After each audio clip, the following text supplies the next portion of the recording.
Good morning, class 12. Today's topic is management as a profession. In previous lecture, I discussed with you the management as an art and management as a science as a nature of management. In nature of management में तीन topic आते हैं, management as a science, management as an art and management as a profession. इन्हीं बाकी दो topics I discussed with you in previous lecture and today's topic is management as a profession. And what does profession means? Profession कहते किसे हैं? Profession का मतलब क्या है? यानी profession can be defined as an occupation backed by specialized knowledge and training in which entry is restricted. यानी profession क्या होता है? यानी profession वो एक तरह का occupation है जिसमें special skill and knowledge to be applied. जिस काम को करने के लिए special skill, knowledge, training की need होती है और जिसमें सभी लोग enter नहीं हो सकते. यानी जिसके पास वो डिग्री है वही सिर्फ प्रोफेशनल कोर्स प्रोफेशनल प्रैक्टिस कर सकता है, वही प्रोफेशनल कहलाते हैं. जैसे डॉक्टर्स के लिए एमबीबीएस की डिग्री का होना जरूरी है, लॉयर के लिए एलएलबी का होना जरूरी है. तो ये जिस पर्सन में स्पेशल स्किल एंड नॉलेज चाहिए होती है, ट्रेनिंग चाहिए होती है, उसे बोलते हैं प्रोफेशन. और उसमें एंट्री सभी एंटर नहीं कर सकते, बस वही पर्सन जिनके पास डिग्री है, स्पेशल स्किल है, नॉलेज है, वही प्रोफेशनल कहलाए जाते हैं. Now question arises whether management is a profession. क्या मैनेजमेंट प्रोफेशन है या नहीं है? तो सबसे पहले हमें ये पता लगाने के लिए कि मैनेजमेंट प्रोफेशन है या नहीं है, उसके लिए पहले हमें फीचर्स ऑफ प्रोफेशन करनी पड़ेंगी. The main features of profession are, इसकी फीचर्स क्या है? यानी मैनेजमेंट की फीचर्स है जो एज ए प्रोफेशन देखते हैं. First is the main features of profession are well defined body of knowledge. ये फर्स्ट फीचर तो तीनों में थी, मैनेजमेंट एज एन आर्ट में भी थी, मैनेजमेंट एज ए साइंस में भी थी और इसमें मैनेजमेंट एज ए प्रोफेशन में भी है. यानी well defined body of knowledge. यानी साइंस में भी स्टडी मटेरियल अवेलेबल था, आर्ट में भी स्टडी मटेरियल अवेलेबल था और प्रोफेशन में भी स्टडी मटेरियल अवेलेबल है. कहते हैं कि in every profession there is practice of systematic body of knowledge which helps the professionals to gain specialized knowledge of that profession. यानी हर एक प्रोफेशन में स्टडी मटेरियल अवेलेबल होता है और सभी प्रोफेशनल को उस स्टडी मटेरियल को स्पेशलाइज नॉलेज गेन करने के में हेल्प करता है वो स्टडी मटेरियल. और इन केस ऑफ मैनेजमेंट, मैनेजमेंट में क्या ये स्टडी मटेरियल अवेलेबल है या नहीं है? Also there is availability of systematic body of knowledge. So there are large number of books available on management studies. Scholars are studying various business situations and are trying to develop new principles to tackle these situations. तो जैसे profession में भी different study material available है, वैसे management में भी है. तो in this way we can say तो this feature of profession is present in management. तो ये फर्स्ट फीचर तो सभी में प्रेजेंट है, चाहे वो एज अ साइंस था, चाहे वो एज एन आर्ट है, चाहे एज अ प्रोफेशन है. Now second point is restricted entry. अब रिस्ट्रिक्टेड एंट्री क्या है? कि देखिए जो प्रोफेशन में सभी लोग एंटर नहीं हो सकते, उसके लिए एग्जामिनेशन पास आउट करना पड़ता है, डिग्री लेनी पड़ती है. The entry of a profession, the entry to a profession is restricted through an examination और डिग्री. यानी उसमें वही एंटर कर सकते हैं, वही प्रोफेशनल कहलाते हैं जिनके पास कोई डिग्री है या जिन्होंने एग्जामिनेशन पास आउट किया है. For example, a person can practice as doctor. एक पर्सन एक डॉक्टर की प्रैक्टिस तभी कर सकता है only when he is having MBBS degree, जब उसके पास MBBS डिग्री होगी. Whereas there is no legal restrictions on appointment of a manager.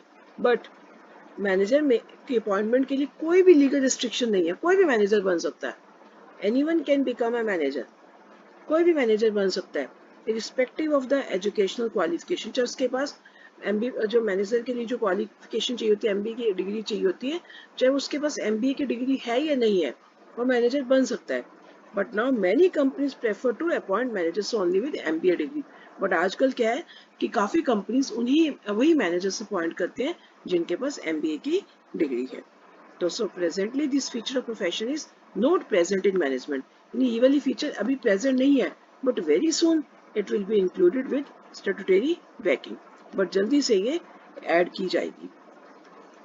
Now third point is presence of professional association. कि सभी प्रोफेशंस में प्रोफेशनल एसोसिएशन है, यानी हर एक profession की अपनी प्रोफेशनल एसोसिएशन है. For all the profession special associations are established and every professional has to get himself registered with his association before practicing in that profession. यानी जितने भी प्रोफेशंस के लिए प्रोफेशनल एसोसिएशंस खोली गई हैं, स्पेशलाइज एसोसिएशन है, यानी किसी भी प्रोफेशनल को अपनी प्रैक्टिस करने के लिए उस प्रोफेशन में वहां पर पहले अपने को रजिस्टर्ड कराना पड़ता है. For examples, doctors have to get themselves registered with medical council of India, lawyers with bar council of India. अगर डॉक्टर्स को प्रैक्टिस करनी है तो सबसे पहले डिग्री के बाद भी उन्हें मेडिकल काउंसिल ऑफ इंडिया है डॉक्टर्स की, वहाँ पर ये प्रोफेशनल एसोसिएशन है, वहाँ पर अपने आप को रजिस्टर्ड कराना पड़ता है. और लॉयर्स को बार काउंसिल ऑफ इंडिया में कराना पड़ता है. और जितने भी चार्टर्ड अकाउंटेंट्स हैं उन्हें भी ICAI में रजिस्टर्ड करवाना पड़ता है. इन केस ऑफ मैनेजमेंट, अब मैनेजमेंट में देखते हैं, various management associations are set up at national and international levels which have some membership rules and set of ethical code. कहते हैं कि मैनेजमेंट के केस में भी क्या कि काफ़ी सारी मैनेजमेंट एसोसिएशन नेशनल और इंटरनेशनल लेवल्स के बेस पर सेटअप की गई है. उसके अपने रूल्स हैं, अपने एथिकल कोड, अपना कोड ऑफ कंडक्ट है. फॉर एग्जांपल, AIMA इन दिल्ली, जो ऑल इंडिया जो मैनेजमेंट एसोसिएशन है जो दिल्ली में है, और national institute of personal management eight Kolkata में है. But legally it is not compulsory.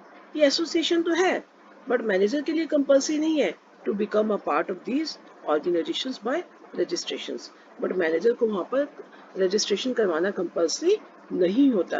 यानी प्रोफेशनल की एसोसिएशन है बट उन्हें प्रोफेशनल्स को वहाँ पर रजिस्टर्ड कराना पड़ता है प्रैक्टिस करने से पहले. लाइकवाइज मैनेजमेंट की भी एसोसिएशन है बट एक मैनेजर बनने के लिए उसे अपने आप को वहाँ पर रजिस्ट्रेशन कराना नहीं पड़ता. So presently this future profession is not present in management, but very soon it will be included and get statutory backing also. But जल्दी ही इसको add up किया जाएगा.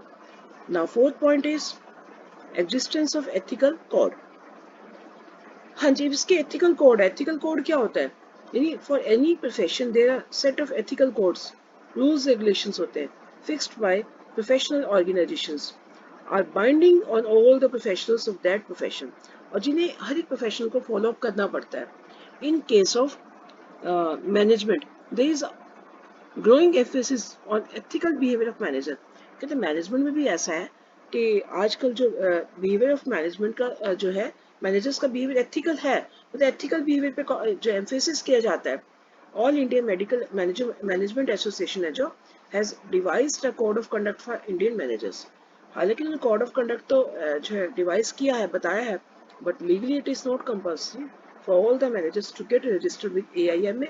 बट वो रजिस्टर्ड ही नहीं कराते तो वो कहाँ से अवॉइड करेंगे, कहाँ से उसकी पालना करेंगे and avoid by the ethical codes. तो so presently this feature of profession is not present in management but very soon it will be included with statutory backing. But जल्दी से इसको एडअप किया जाएगा. Now last point is service motive. The basic motive of every profession is to serve the clients with dedication. यानी service provide करना है nation को, clients को डेडिकेशन के साथ काम करना है. Whereas basic purpose of management is achievement of management goals. But जो मैनेजमेंट का बेसिक पर्पस क्या है कि मैनेजमेंट के गोल्स को अचीव करना है, वहाँ पर सर्विस मोटिव नहीं है. For example, for a business organisation the goal क्या है मैनेजर का, कैन बी प्रॉफिट मैक्सिमाइजेशन. वहाँ तो प्रॉफिट मैक्सिमाइजेशन हो सकता है बट प्रोफेशन में डेडिकेशन के साथ काम करने सर्विस मोटिव भी है. But nowadays only profit maximisation can not be the sole goal of the enterprise. But आजकल जितने भी मैनेजमेंट के गोल्स हैं वहाँ पर सिर्फ प्रॉफिट मैक्सिमाइजेशन नहीं है, सोशल गोल भी है, सोशल ऑब्जेक्टिव्स भी हैं सर्वाइव करने के लिए, जो कि मैंने आपको ऑब्जेक्टिव्स ऑफ मैनेजमेंट में बताया था. To survive in a market for a long period of time a business must give due importance to social objectives along with the economic objectives. तो मैनेजमेंट को क्या करना पड़ेगा, मैनेजर को क्या करना पड़ेगा, यानी इकोनॉमिक ऑब्जेक्टिव्स के साथ साथ सोशल ऑब्जेक्टिव्स को भी इंपॉर्टेंस देनी पड़ेगी. So presently this feature profession is not present, but अभी प्रेजेंट नहीं है, फिर भी मैनेजर्स अपना प्रॉफिट मैक्सिमाइजेशन गोल को ध्यान में रखते हैं. सोशल सर्विस को, सोसाइटल जो गोल्स को इतना ज़्यादा ध्यान में नहीं रखा जाता. तो ये फीचर्स अभी तो प्रेजेंट नहीं है but very soon it will be included. Now conclusion क्या है, ऑन कंपेयरिंग, यानी जब भी आपका मैनेजमेंट एज एन आर्ट आएगा, एज अ साइंस क्वेश्चन अगर एग्जाम में आता है, एज अ प्रोफेशन आता है तो आपको कंक्लूजन जरूर लिखना है. तो on comparing the features of profession with management, we can conclude that presently all the features of professions are not present in the management. लेकिन प्रेजेंटली सिर्फ एक ही फीचर्स है फर्स्ट वाली और बाकी कोई भी प्रेजेंट नहीं है. बट वेरी सून, जल्दी ही क्या होगा, may be by next decade these will be included in management with statutory backing. So we can say management is on the path of becoming a profession. तो हम कह सकते हैं कि मैनेजमेंट अभी कंप्लीट प्रोफेशन नहीं है बट वो प्रोफेशन के रास्ते पर जा रहा है. तो today it may not be recognised as a full fledged profession like doctors, lawyers, etc. But very soon it will be recognized as a full-fledged profession. But अभी तो presently तो full-fledged profession नहीं है, but बड़ी जल्दी जो है ये full-fledged profession बनने जा रहा है. तो नेचर ऑफ मैनेजमेंट मैंने ऑलरेडी आपको बता दिया है. एज अ साइंस बताना है आपको, एज एन आर्ट है, वो साइंस एंड आर्ट है, and management as a profession है. फिर इसके कीवर्ड्स गिवन है, कीवर्ड्स जो तीनों के दिए हैं. अब केस स्टडीज हम डिस्कस करते हैं. The first question is, in order to become a lawyer, one has to register himself as a member of Bar Council of India. Which feature profession being revealed? यानी अगर member बनना है तो किसका बनना पड़ेगा? बार काउंसिल ऑफ इंडिया क्या है? यानी प्रेजेंस ऑफ प्रोफेशनल एसोसिएशन. तो answer will be presence of professional association. Now second is, state the common feature of science, art and profession which is present in the management also. अब common features कौन सी थी? First वाली थी, ये systematic body of knowledge, तीनों में present थी. Now question 3, management has evolved like a discipline. यानी जब ये लंबा केस स्टडी आएगा तो आपको एंड वाली लाइन से पूछ पढ़ना है कि आपसे पूछा क्या गया है. तो पहले देखते पूछा क्या गया है. तो in the above para one feature of science, एक साइंस की फीचर है, एक आर्ट की, एक प्रोफेशन की है. ठीक है. Identify each one of them by coating lines, यानी लाइन को कोट करके हमें बताना है कि साइंस की कौन सी फीचर्स है, आर्ट की कौन सी है और प्रोफेशन की कौन सी है. तो first, management has evolved like a discipline. There are number of books on management. अब बुक्स मैनेजमेंट पे है तो कौन सी? Management as a science. ठीक है. तो इस लाइन को अंडरलाइन कर देना, क्योंकि लाइन को अंडरलाइन करना है. ये लाइन अंडरलाइन लिख के तो लिखोगे मैनेजमेंट एज अ साइंस. तो पॉइंट कौन सा बनता है? Systematise body of knowledge. Line को अंडरलाइन करोगे, ये लाइन लिखोगे ये वाली, फिर पॉइंट लिखोगे. क्वेश्चन कौन सा है? Management as a science. इसकी फीचर्स कौन सी है? Systematise body of knowledge. And students are learning from these books, learn कर रहे various principles and theories of management. But all students of MBA do not become successful only by learning these principles. ठीक है. यानी खाली learn करने से वो successful नहीं बन रहे. The success depends upon creative application. यानी एप्लीकेशन ऑफ नॉलेज को क्या बोलते हैं? Management as an art. तो यानी क्रिएटिविटी पॉइंट आएगा मैनेजमेंट एज एन आर्ट में.